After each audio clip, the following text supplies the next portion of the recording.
একনাগাড়ে বৃষ্টি পড়ছে। আকাশ চিরে বিদ্যুৎ চমকালে মনে হচ্ছে যেন কোনো এক অশরীরী আত্মা গ্রামের ওপর দিয়ে তার লম্বা আঙুল বুলিয়ে দিচ্ছে। গ্রামের নাম মুকুন্দপুর। শহর থেকে অনেক দূরে, যেখানে সভ্যতার ছোঁয়া পৌঁছালেও কুসংস্কার আর গা ছমছমের নিস্তব্ধতা আজও বাসা বেঁধে আছে। গ্রামের একেবারে শেষ প্রান্তে শ্মশানের কোল ঘেঁষে দাঁড়িয়ে আছে এক বিশাল পুরনো জমিদার বাড়ি। গ্রামবাসী একে 12 নম্বর কুঠির বলে ডাকে। কেন এই নাম তা নিয়ে অনেক গল্প প্রচলিত আছে। কেউ বলে এই বাড়িতে একসময় 12 জন সদস্যকে নৃশংসভাবে হত্যা করা হয়েছিল। আবার কেউ বলে এই বাড়ির ভেতরে 12টি এমন দরজা আছে যা কখনো খোলা উচিত নয়। গল্পের শুরু বৃষ্টির সেই রাত। অনিশ পেশায় একজন লেখক। ভৌতিক আর রহস্যময় জায়গা নিয়ে সে লেখালেখি করে।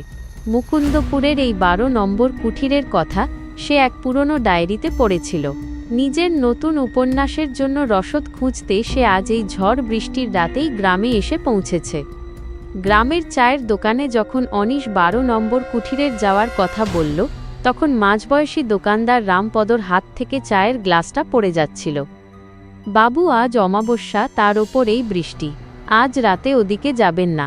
ওই বাড়িতে পা রাখা মানে যমরাজকে নিমন্ত্রণ জানানো। অনিশ হাসল। সে এসবে বিশ্বাস করে না। সে তার রেইনকোটটা জড়িয়ে নিয়ে অন্ধকারের দিকে হাঁটা দিল। হাতে একটা পুরনো টর্চ আর পিঠে ঝোলা ব্যাগ। কুঠিরের প্রবেশ পথ। যত সে এগোচ্ছে বৃষ্টির দাপট তত বাড়ছে। ঝমঝম শব্দে কানের পর্দা ফেটে যাওয়ার উপক্রম। দূরে একটা কালো পাহাড়ের মতো আকৃতি দেখা গেল। সেটাই সেই কুঠির। বাড়ির গেটটা মরচে ধরা লোহায় তৈরি, যা হাত দিতেই এক বীভৎস চিৎকার করে উঠল। ভেতরে পা রাখতেই অনিশের মনে হলো বাতাসের তাপমাত্রা হঠাৎ কয়েক ডিগ্রি কমে গেল। বাগানের আগাছাগুলো যেন সাপের মতো তার পা জড়িয়ে ধরতে চাইছে। টর্চের আলোয় সে দেখল বড় বড় থামের ওপর দাঁড়িয়ে আছে বিশাল সেই অট্টালিকা। সেই রহস্যময় ছায়া। বারান্দায় উঠতেই অনিশ দেখল সদর দরজাটা আগে থেকেই একটু হাঁ হয়ে আছে, যেন কেউ তার জন্যই অপেক্ষা করছিল। সে ভেতরে ঢুকে টর্চের আলো ফেলতেই দেখল সারা ঘরে ধুলোর আস্তরণ। কিন্তু অদ্ভুত ব্যাপার হলো, মেঝের ধুলোর ওপর এক জোড়া ভিজে পায়ের ছাপ। ছাপগুলো বাইরের দিকে আসেনি, বরং সিঁড়ি দিয়ে ওপরের তলার দিকে উঠে গেছে। হঠাৎ ওপর তলা থেকে একটা আওয়াজ এল, খট খট খট। মনে হলো কেউ কাঠের মেঝেতে ভারী কিছু টেনে নিয়ে যাচ্ছে। বৃষ্টির শব্দের মাঝেও সেই আওয়াজটা যেন অনিশের হাড় কাঁপিয়ে দিল। সে সাহস সঞ্চয় করে সিঁড়ির দিকে এগোতে লাগল। ঠিক তখনই তার টর্চের আলো একটা বড় দেয়াল ঘড়ির ওপর পড়ল। ঘড়িটা বন্ধ, কিন্তু তার কাঁটা দুটো ঠিক 12টার ঘরে স্থির হয়ে আছে। বাইরে তখন বিকট শব্দে বাজ পড়ল। সেই আলোয় অনিশ দেখল ওপরের বারান্দায় একটা ছোট বাচ্চা মেয়ে দাঁড়িয়ে আছে।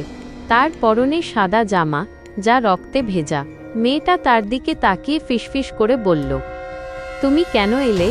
12 নম্বর দরজাটা তো এখনই খুলবে।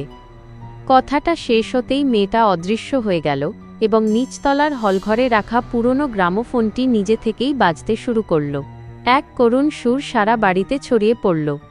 অনিশ বুঝতে পারল সে এমন এক জালে জড়িয়ে পড়েছে যেখান থেকে ফেরার পথ হয়তো আজ রাতে বন্ধ হয়ে গেছে। গল্পের এই অংশটি আপনার কেমন লাগলো? আপনি কি এরপর দ্বিতীয় পর্ব শুনতে চান, যেখানে অনিশ ওই রহস্যময় 12 নম্বর দরজার সামনে পৌঁছাবে?